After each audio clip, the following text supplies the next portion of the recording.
안녕하세요.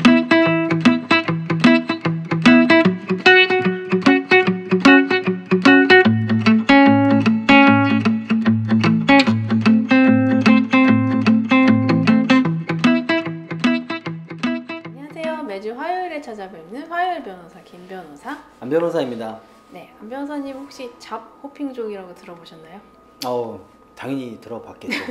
뭐 사전적인 의미는 그렇다고 그러더라고요. 뭐 어떤 자신의 커리어나 아니면 급여 상승 뭐 이런 거를 뭐 이유로 해서 짧게는 1년, 뭐 길어봐야 한 3년 요 사이에서 직장을 계속해서 옮겨 다니는 그런 분들을 뭐 일컬어서 이렇게 부르는 것 같습니다. 네, 최근에는 또 직장인들이 이직하는 횟수가 늘어날 뿐만 아니라 이직 주기도 짧아지고 있다. 뭐 이런 기사가 나올 만큼 직장인들에게 이직은 어느 정도 좀 필수적인 것 같아요. 그렇죠. 네, 근데 이렇게 이직을 위해서 퇴사하는 과정에서 인수인계 의무라는 것이 또 있잖아요. 네.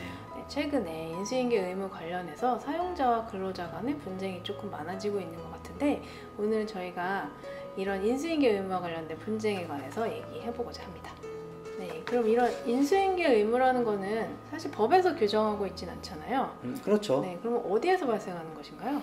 보통 근로계약을 작성할 때 근로계약이 한 내용으로 들어가기도 하고 일반 사업장에서 취업규칙으로 명시해 놓는 경우도 많이 있습니다. 그러니까 법이라기보다는 당사자 간의 사용자와 근로자 양 당사자 간의 약속된 의무 뭐 이 정도로 이해하시면 될 것 같습니다.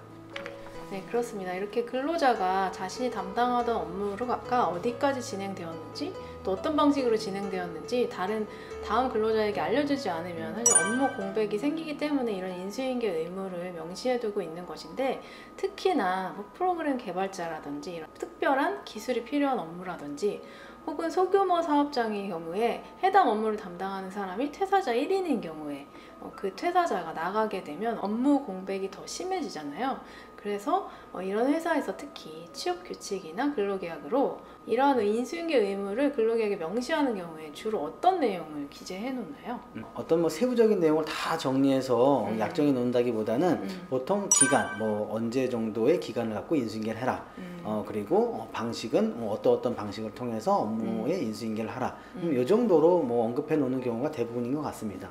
근데 이제 하나 더 말씀드릴 것은 그러면 업무 인수인계 기간을 정했다. 예를 들면 뭐 한 달 정도의 인수인계를 거쳐라 이렇게 하면 이것과 연동돼서 반드시 주의해야 될 것이 퇴사 기간을 사전에 알려달라는 거예요. 예를 들면 내가 언제 퇴사할 거면 적어도 그거 한 달 전에 그래야 한 달로 만들어 놓은 업무 인수인 기간이 정상적으로 이루어질 수 있으니까 그렇죠. 뭐 이런 것까지도 의무화 해 놓는 경우가 있으니까 퇴사하시려는 분들은 업무 인수인계 규정도 확인하셔야 되겠지만 퇴사 전 며칠 전에는 적어도 퇴사에 통보를 해줘야 된다. 이런 것까지도 주의하셔야 될 것 같습니다. 네.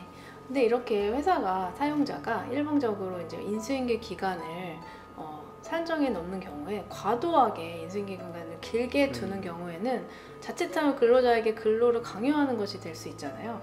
그래서 적절한 인수인계 기간을 설정해 두시는 것이 중요할 것 같습니다. 그런데 이렇게 뭐 소프트웨어 개발자라든지 뭐 디자인이나 뭐 설계자라든지 이런 분들이 인수인계 의무를 전혀 하지 않고 퇴사한 경우에 사용자로서는 어떤 조치를 취할 수 있을까요?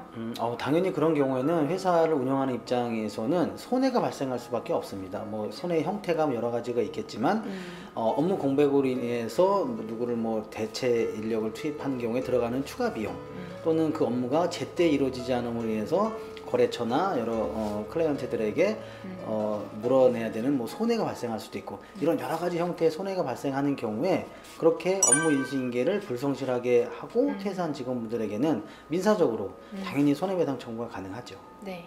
손해배상 청구이기 때문에 입증은 무조건 청구하는 사용자가 해야 되는데 인수인계 의무를 불이행한 것은 뭐 그렇다 치더라도 손해액을 입증하는 것은 쉽지 않지 않을까요?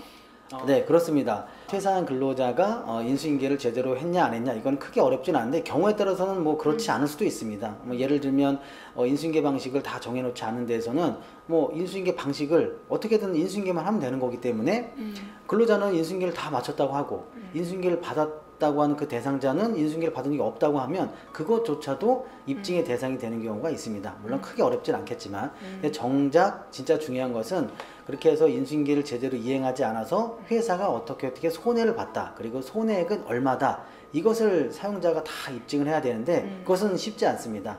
근데 대부분 아마 이런 방식으로 산정을 하는 경우가 많이 있습니다.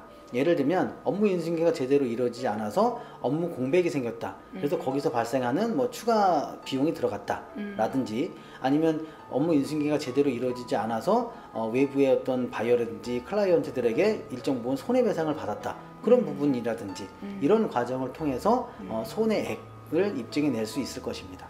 네.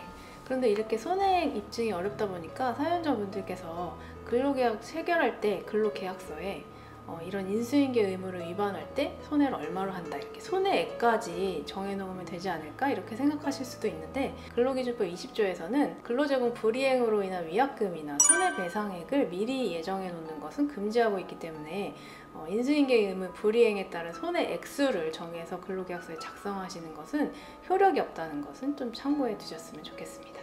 최근 들어서 퇴사한 근로자가 회사로부터 손해배상 청구를 받았다든지, 혹은 사용자가 근로자가 무단으로 퇴사해서 손해를 입었으니 손해배상을 청구하고 싶다, 뭐 이런 류의 상담 건수가 좀 늘고 있는 것 같아요. 물론 자기가 다니던 회사의 업무 환경이 좀 힘들다든지, 혹은 직장 상사나 동료와의 관계가 좋지 않아서 퇴사하겠다는 말조차 직접 할 수 없는 경우가 있을 수 있기는 합니다.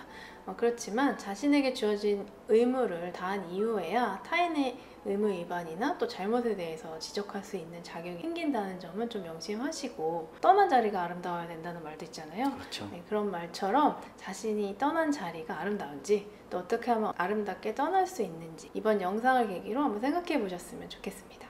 네, 이번 영상도 도움이 되셨다면 구독과 좋아요도 부탁드리겠습니다. 감사합니다. 뭐 짧게는 뭐 1년, 뭐 길어봤자 한 3년 이 사이에 직장을 뭐 계속해서 옮겨 다니는 그런 신세대